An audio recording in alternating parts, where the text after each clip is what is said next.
नमस्कार विद्यार्थी मित्रांनो, नुकताच तुमचा 10वीचा निकाल लागला आहे आणि आता सर्व विद्यार्थ्यांना 11वी ऑनलाईन ॲडमिशन कसे करावे यासाठी कोणती वेबसाईट आहे याची सविस्तर माहिती या व्हिडिओमध्ये असेल, तर व्हिडिओ शेवटपर्यंत बघा। चला तर मित्रांनो, व्हिडिओला सुरुवात करूया। तसेच ऑनलाईन फॉर्म भरण्याची वेबसाईट खाली डिस्क्रिप्शन बॉक्समध्ये उपलब्ध असेल। महाराष्ट्र राज्यात शैक्षणिक वर्ष 2025 ते 26 साठी इयत्ता 11वी ची प्रवेश प्रक्रिया आता पूर्णपणे ऑनलाईन होणार आहे। शिक्षण विभागाने यासाठी वेळापत्रक जाहीर केले आहे। त्यानुसार खालील माहिती तुमच्यासाठी महत्त्वाची आहे। विद्यार्थी मित्रांनो, सोमवार 19 मे 2025 पासून विद्यार्थी ऑनलाईन नोंदणी करू शकतील। अर्ज कसा भरायचा? विद्यार्थ्यांना शिक्षण विभागाच्या अधिकृत संकेतस्थळाला भेट देऊन ऑनलाईन अर्ज भरायचा आहे। यासाठी mahafai.jc.admissions.in ची लिंक या वेबसाईटचा वापर करावा लागेल।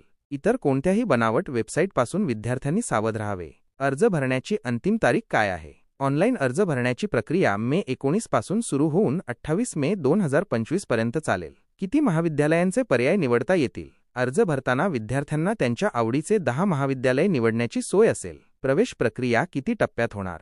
यंदा 11वीची प्रवेश प्रक्रिया 0 फेरी, 4 सामान्य फेऱ्या आणि 1 विशेष फेरी अशा टप्प्यांमध्ये पार पडेल। अर्ज शुल्क किती आहे? अर्ज भरण्यासाठी विद्यार्थ्यांना केवळ 100 रुपये शुल्क भरावे लागेल। 11वीचे वर्ग कधी सुरू होणार? शिक्षण विभागाच्या माहितीनुसार इयत्ता 11वीचे वर्ग 11 ऑगस्ट 2025 पासून सुरू होण्याची शक्यता आहे। यावर्षी काय बदल आहे? यावर्षी सर्वात मोठा बदल म्हणजे संपूर्ण प्रवेश प्रक्रिया ऑनलाईन असणार आहे।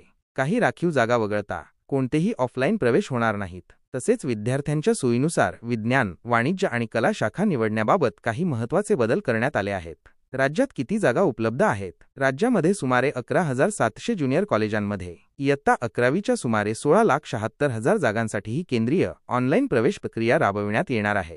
त्यामुळे जर तुम्ही नुकतीच 10वीची परीक्षा उत्तीर्ण केली असेल तर 11वीच्या ऑनलाईन प्रवेश प्रक्रियेसाठी तयार रहा आणि मे 19 पासून नोंदणी करायला विसरू नका। अधिक माहितीसाठी शिक्षण विभागाच्या अधिकृत वेबसाईटला भेट देत रहा। व्हिडिओ जर आवडला असेल तर व्हिडिओला लाईक, शेअर आणि सबस्क्राईब करा। धन्यवाद।